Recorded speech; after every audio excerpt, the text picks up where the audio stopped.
This is every time Mike Ross got insanely lucky in Suits.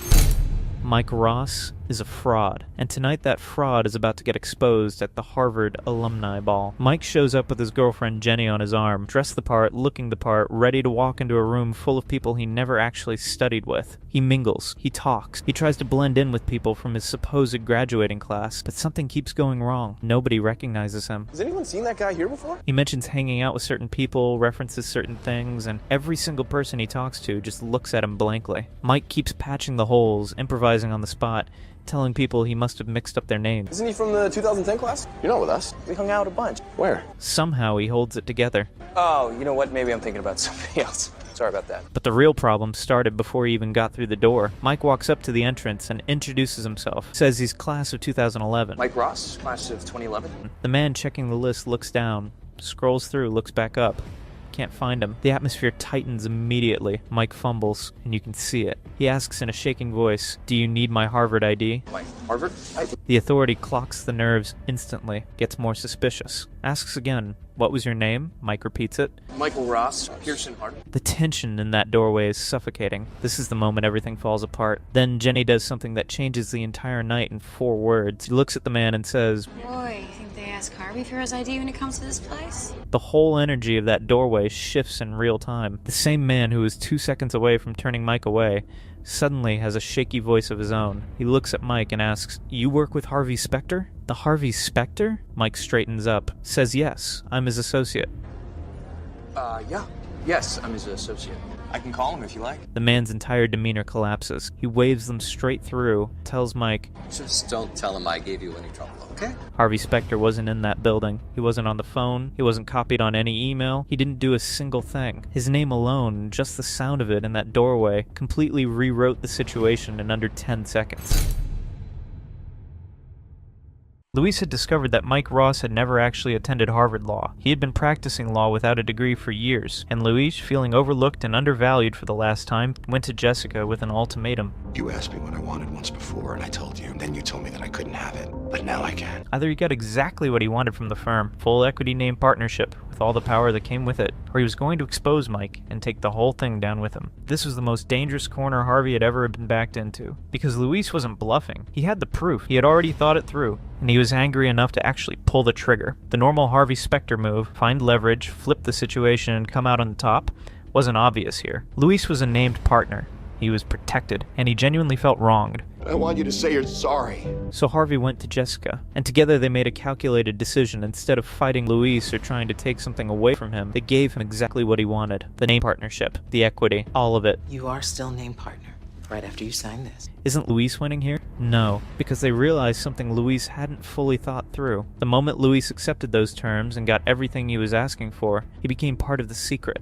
This says I'm co-conspirator hiring a fraud. Became one the second you used him to get your name on the door. He wasn't an outsider holding leverage over them anymore. He was now on the inside with just as much to lose as everyone else. If Louis ever exposed Mike after that point, he wasn't just blowing up Harvey and Jessica. He was blowing up his own name on that wall too. His own career. His own reputation. Harvey had turned Louis' ultimatum into a trap. Louis thought he had won by getting what he wanted, but that is not the truth. Jessica doesn't ask Harvey to fire Mike. She tells him. She lays it out plainly. Mike checked out clean on paper, but she knows something is deeply wrong. He might have checked out clean, but I know that kid's full of shit. Because there is not a single record of Mike Ross graduating from any college anywhere in the entire world. Not one. And that's not a coincidence. That's a problem that puts the entire firm at risk. And what you're going to do is fire that goddamn kid. Harvey needs to get rid of him today. Harvey says nothing. Just listen. Meanwhile, outside that office, Mike has no idea any of this is happening. He walks toward Harvey's office, relaxed, happy, completely at ease, like a man who just had a great day and is about to have a great conversation. The energy coming off him is completely unbothered. What's up, motherfleckers? Wow. Donna catches Harvey before Mike walks in and asks him straight, "What are you going to do?" What the hell's going on? Harvey says he's going to fire him. Mike walks in. The meeting happens, and then Mike walks back out, and something is off. He's not the same person who walked in 2 minutes ago. Head down, quiet, deflated. I can't talk right now. Everyone watching that hallway assumes the same thing. Harvey did it. Mike got fired. Then Donna looks at Harvey. Not with shock, not with confusion, just with that look that means she already knows. She tells him he didn't fire Mike. Harvey doesn't deny it. You couldn't do it. I didn't. Harvey, You said if you didn't fire him, Jessica would. Donna asks why Mike looks so crushed walking out then. Harvey says it's because he told Mike he was proud of him. Hey, if you didn't tell him anything, why was he so dazed when he walked out of here? I told him I was proud of him. Let that land for a second. Mike Ross, a fraud who has been waiting his entire life to prove himself to someone who actually matters, just got told by Harvey Specter of all people that he was proud of him. He didn't know what to do with that. Nobody had ever said that to him before. That's why he was walking with his head down. Not because he got fired, because he got something he never expected and didn't know how to carry it. Then Jessica comes back, wants to know why Mike is still in the building. Harvey tells her he's not firing him. What matters is I don't ever want to see Mike Ross in this office again. I'm not firing him. Jessica doesn't flinch. Fine, she'll do it herself. Harvey drops the bomb. If Mike goes, he goes. Excuse me. Then I'll fire him. I'm trying to stay your hand. He goes, I go. Jessica goes completely still, because Harvey Specter just told her that the best closer she has, the man the entire firm is built around, walks out that door the same moment Mike does. Mike Ross is running from the police when he accidentally stumbles into the most important meeting of his life. He's dodging cops in a hotel, briefcase full of marijuana, completely out of options. He slips into Harvey's interview room not because he planned to, but because he had nowhere else to go. He looks young, he's flustered, and he is absolutely not supposed to be there. Donna has been sitting outside all morning watching candidate after candidate walk through. Not one of them has impressed her. Then she sees Mike. Something about him catches her eye immediately. She looks over at Harvey and gives him the nod. Harvey is skeptical to say the least. But before the interview even gets going, Harvey wants to know one thing. How the hell did you know they were the police? Mike tells him completely straight. He read a book in elementary school about police staking out a hotel. One dressed as a bellhop, the other in a suit. It was the exact same setup. I read this novel in elementary school. Cops are staking out a hotel. One of them dresses as a bellhop, the other is a man in a suit. Then Harvey asks why Mike asked them what time it was. Mike says he needed to throw them off, because what kind of drug dealer stops to ask a cop what time it is when he's carrying a briefcase full of contraband? The cops never saw it coming. Harvey is already intrigued, and they haven't even started yet. Then Harvey tells Mike straight, this is all impressive, but it doesn't matter. They only hire from Harvard. Unfortunately, we only hire from Harvard. Mike hasn't been to Harvard. Mike hasn't been to any law school at all. Mike doesn't flinch. He tells Harvey he has a photographic memory unlike anyone Harvey has ever met. Then he says something bold. Grab that legal handbook and read him any single line. He'll finish it. That's a Barbary legal handbook right there, right? Open it up. Read me something. Anything. Harvey picks up the book, reads the line out loud. Mike finishes it without blinking, word for word. Perfect. Harvey stares at him. Several factors, Including the deviation of the agent from prince of agency on behalf of the plaintiff and damages themselves. Then decides to flip it completely. He grabs the laptop, picks a topic himself, and hands it over to Mike. Now you read a line, and I'll finish it. Harvey is essentially saying he can do the same thing. Don't think you're the only one who can pull that trick. Mike reads the line out loud. Harvey starts finishing it confidently. Stock option backdate. Violations arise related to disclosures under IRC section 409A. Mike stops him and points out an error in Harvey's answer. Harvey is visibly annoyed, waves it off, says it doesn't even matter. Anyone can correct someone when the answer is sitting right there on a laptop screen in front of them. Mike must have been reading ahead the whole time. Mike slowly turns the laptop around to face Harvey. He was playing cards the entire time. The answer was never on the screen. Harvey leans back. He's genuinely impressed and he can't hide it. He glances out at the hallway. A line of stiff, identical Harvard candidates sitting in a row waiting to be called in. Everything he doesn't want walk through that door one after another. He looks back at Mike. Mike tells him his whole story. The scholarship. Trevor. The dean's daughter. The moment his entire life got knocked sideways. Then looks Harvey dead in the eye and says, give me this and I will become the best lawyer you have ever seen. You give me this, and I will work as hard as it takes to school those Harvard douches. Harvey makes the decision. He emails the firm. He just found their next associate. The most brilliant gamble Harvey Specter ever took wasn't in a courtroom. It wasn't in a boardroom. It was hiring a fraud with a photographic memory who stumbled in off the street running from the police. And it turned out to be the best decision in the entire show. Claire, an ex from before any of this, back when Mike was a bike messenger, before the suits, before Pierce Inspector Litt, before any of it. They went out a few times. It was nothing serious. Except for one thing. Claire knows exactly who Mike Ross is. And more importantly, she knows exactly who he isn't. She knows he never went to law school. She knows he has no business being in this building. And she's about to walk into a meeting with him. In this scene, we can see Mike talking with Rachel, having his romantic moments with her. But right when Mike sees Claire from a distance, he tells her what's up. Mike doesn't even let Rachel finish processing it. He's already spiraling. If Claire sees him, it's over. Not just the case, everything. If she sees me, she's gonna know I'm not a lawyer, all right? I need you to handle this meeting. Can you do that? One look, One conversation, one moment of recognition, and the whole fraud unravels in the middle of the office. He grabs Rachel, tells her she has to handle the meeting instead of him. Rachel needs a second. Mike tells her she doesn't have a second. He needs her to do this right now. Please, you have to give me a second. Rachel, I don't have a second. I need you to do this. Claire walks in. The meeting goes the way it goes. Back and forth, documents, options, authorization. 2 lawyers doing what lawyers do. And Rachel holds her own. But that's not where the danger is. The danger comes right at the end, just before Claire stands up to leave. She stops, asks a question that has nothing to do with the case. She noticed the name on the file. Michael Ross. Says she went out with a Mike Ross once. Just wondering if it's the same guy. Because if it is, he really turned his life around. And I went out with a Mike Ross once. I was just wondering if it was the same guy. Rachel doesn't flinch, says she's not sure how old he is, that this is actually the first time they've worked a case together. Then she adds, maybe he's about 45. I'm not sure how old he is. Maybe he's about 45? Claire's face changes immediately. Oh, definitely not him, sorry. Rachel tells her she has nothing to be sorry about. That's it.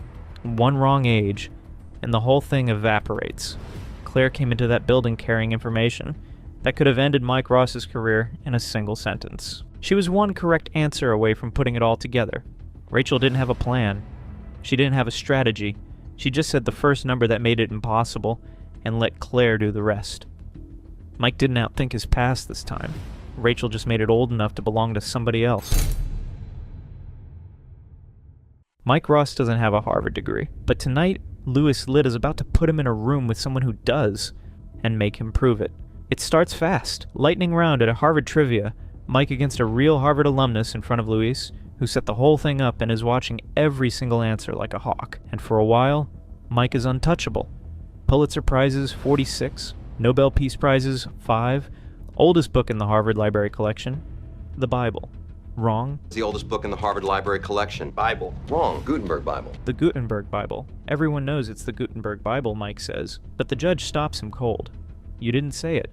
The rules dictate you must be precise. Law is a very precise endeavor. Mike takes the hit and keeps moving. And then comes the next question. How many U.S.? Mike doesn't wait. He answers before the sentence is finished. The opponent's head snaps toward the judge. That's not fair, he says. You didn't even finish the question. The judge doesn't blink. And yet, it's right. Mike already knew exactly where it was going before the words were out. How many U.S. That's not fair. You didn't even finish the question. The question was going to be how many U.S. presidents have attended Harvard. The room feels it. Ross is ahead by 1 going into the final round. Points are doubled. The opponent leans in. I bleed crimson. Mike doesn't blink. Bring it on. Then comes the question that almost ends everything. Square pizza. Where do you get it? It sounds like nothing.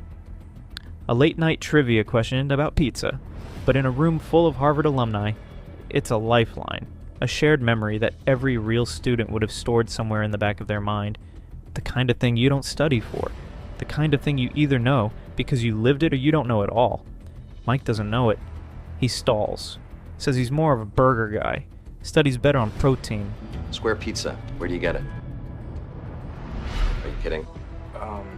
You can feel the room shift. The opponent doesn't even try to hide it, and that's pathetic. The answer is Pinocchio's. Everyone knows Pinocchio's. Mike just stood in the middle of a Harvard alumni event and didn't know where Harvard students go for late-night pizza. It's the kind of slip that should end the whole charade right there. But Mike still has one question left. And he answers his. And then it comes down to the final blow. How many current U.S. Supreme Court justices are from alma mater? The opponent says 5. The room applauds. Game over. Except Mike doesn't sit down. He goes through the names. Scalia, Roberts, Kennedy, Breyer, Kagan. Then he stops. Ruth Bader Ginsburg. She graduated from Columbia. The opponent pushes back.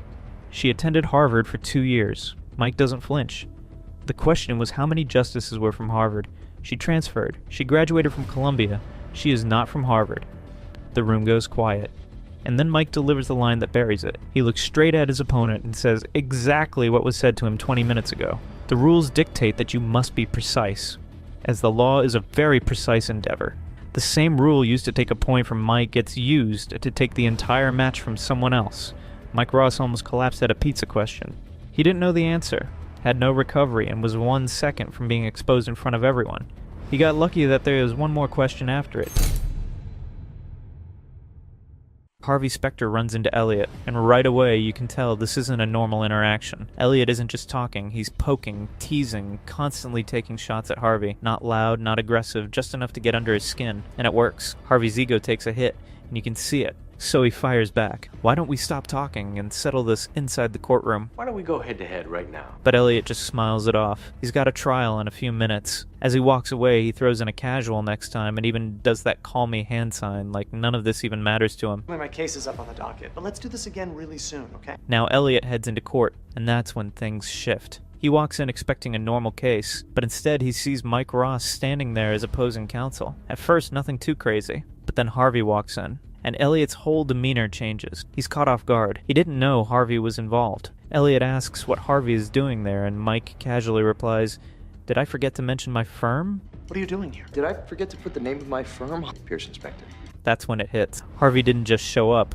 He prepared Mike for this. The trial starts, and Elliot, who was so confident just minutes ago, is suddenly nervous, because now he knows he's not just facing Mike, he's facing Harvey's strategy. Then Harvey makes his move. Calm as ever, he asks if Elliot has a copy of his motion. I was just wondering if he has a copy of his motion. Elliot says no, claims his niece is sick. The judge immediately sympathizes. My niece, she took ill. But before that moment can settle, Mike steps in and drops a document. Elliot's entire family tree. No niece. He has no nieces.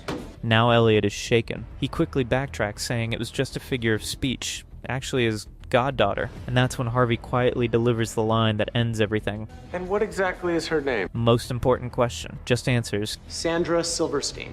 Big mistake. Because Mike immediately reveals Elliot has been using that same name for years to get sympathy and delay cases. That's the same fictitious goddaughter that's taken ill every time in the last 5 years. Elliot tries to recover, but it's already over. The judge finds him on the spot. And just like that, Harvey didn't just beat him, he exposed him.